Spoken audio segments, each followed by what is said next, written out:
Hello guys, welcome to our channel. Today we are going to a place which is called the rice bowl of Tamil Nadu, and it was also the capital city of the mighty Chola kingdom.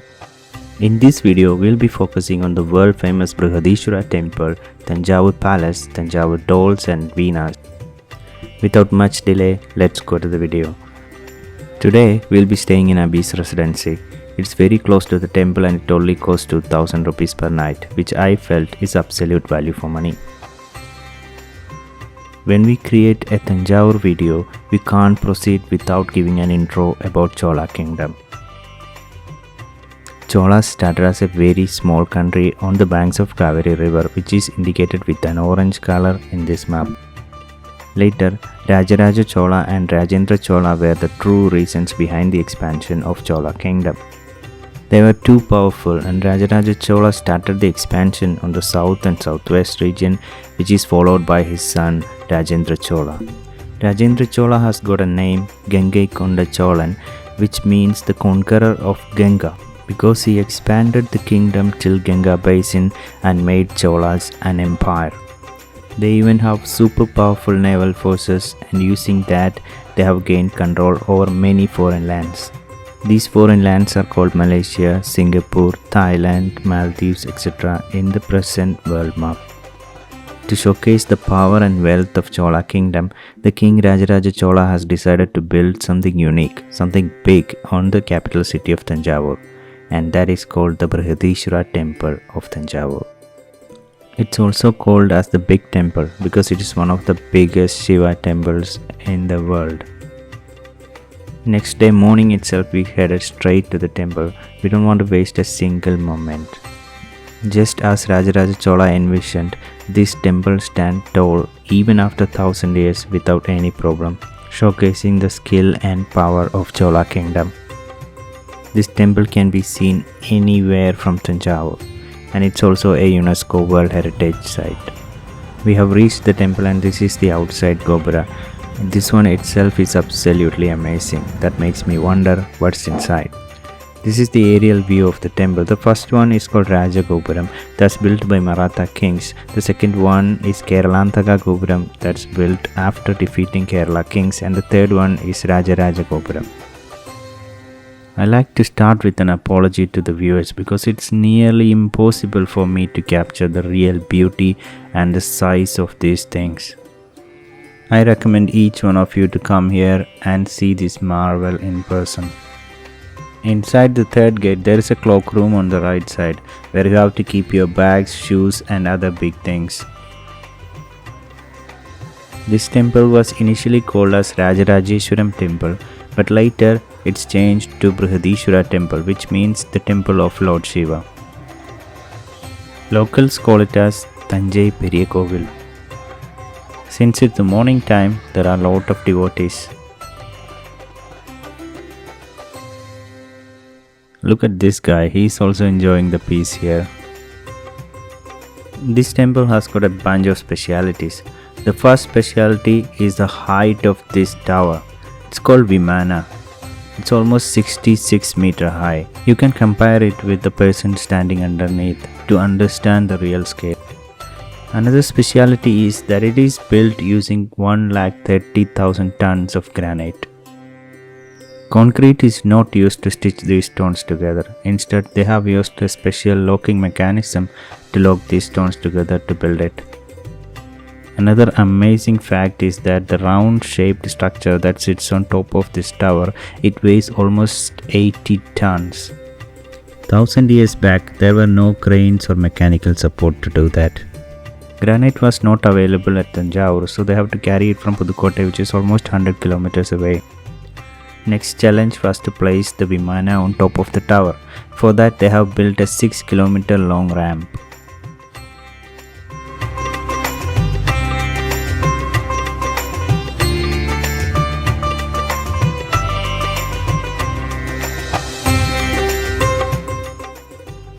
This corridor is called Pradakshin Pada. It has got 108 Shivalingas placed here. Each of these Shivalingas are also 1000 years old. Behind the lingas, you can see Thanjavur art, which is painted using gold and other precious colors. This is the famous Nandi statue here. It's carved out of single granite stone. It weighs almost 30 tons and has got a height of 6 meters. This is the second largest Nandi statue in India. Tongue of this statue is touching the nose. This might be symbolizing the Kejari Mudra of yoga. On the roof you can see the famous Thanjavur paintings. There are some details missing, but still the colors look vibrant and bright, even after 1000 years.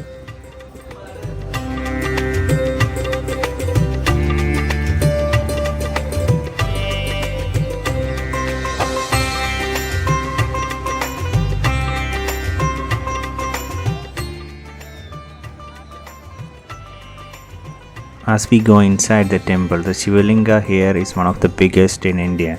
It's carved out of single granite stone and it has got a height of 14 feet and a width of 8 feet.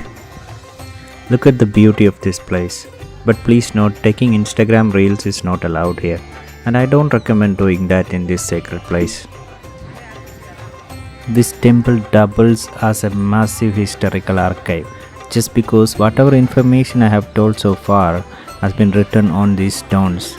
All the history of the temple, Chola kingdom and everything else is there. These are not just art, these are all data that can't be manipulated.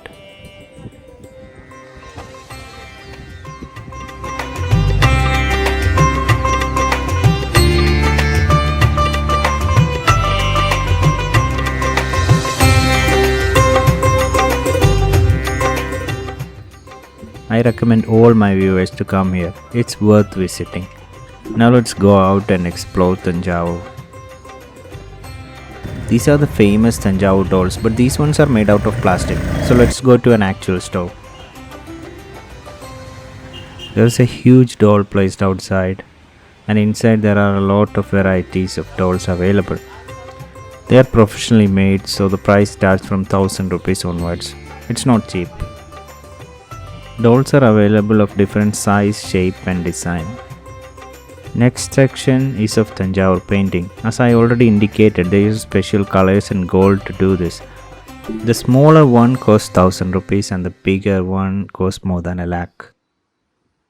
Next section is wooden carvings which you can use as showpiece. These are not machine crafted, it's all handmade.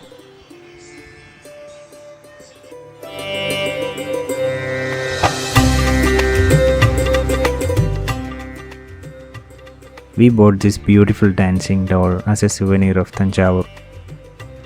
Next we are going to a shop where they make Thanjavur Veenas.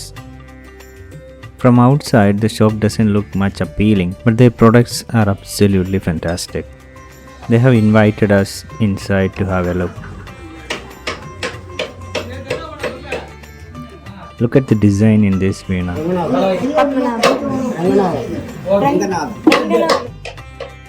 This is Ranganatha Swami.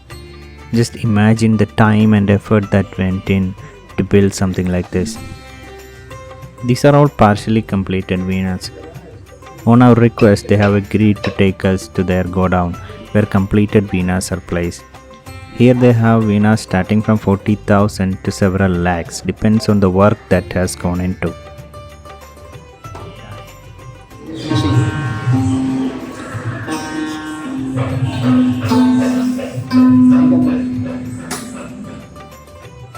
Wood is also another important factor that determines the cost.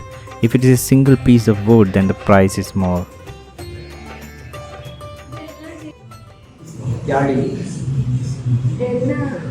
Cost 45 to 1 lakh. 1 lakh. Oh.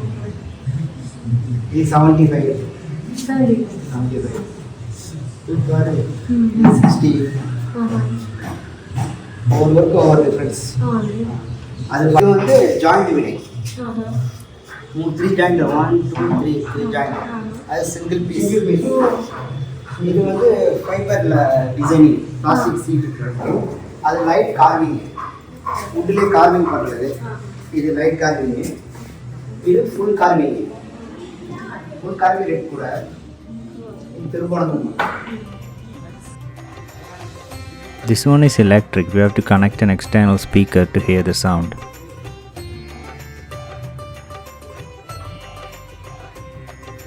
Not every attempt will succeed. These are the results of the failed attempts. These are the contact details of Thanjavur Veena works. They have shipping across India. Next, we are going to Thanjavur Palace. Actual name of this palace is Thanjavur Maratha Palace. We can park our car somewhere here. This building on the right is called Bell Tower. We can climb on top of it and we'll get a panoramic view of Thanjavur. Not just that, they have underground tunnels up to 6 km long that has been used in the wartime. Currently it's closed. Now let's go inside the palace. We have to pay 50 rupees for the entrance ticket. Most of the idols placed here are more than 1000 years old. Going further, we will get a beautiful view of the palace. Interestingly, this palace isn't a Chola monument. It was constructed by Maratha rulers who came to power long after the Chola Empire had ended. Architecture itself is different from the Chola architecture. It's a bit more modern. This tower is called the Arsenal Tower, where they have kept all their ammunition in the past.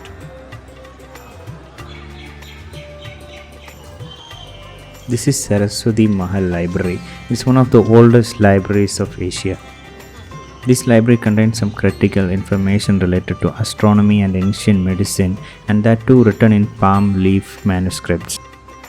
This is a small museum on the way to Darbar Hall. We have to take an additional ticket which costs 10 rupees. This contains old furniture, paintings, glass bowls, etc.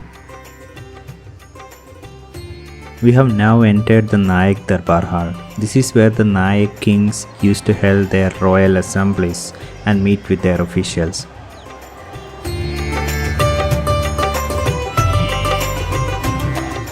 Just look at the incredible design on top. If you are someone who loves architecture, design, history and music, you should definitely come to Thanjavur. This place is for you. I really hope you all enjoyed our journey through Thanjavur as much as we did. If you love this vlog, please give it a like and subscribe and follow us for more videos.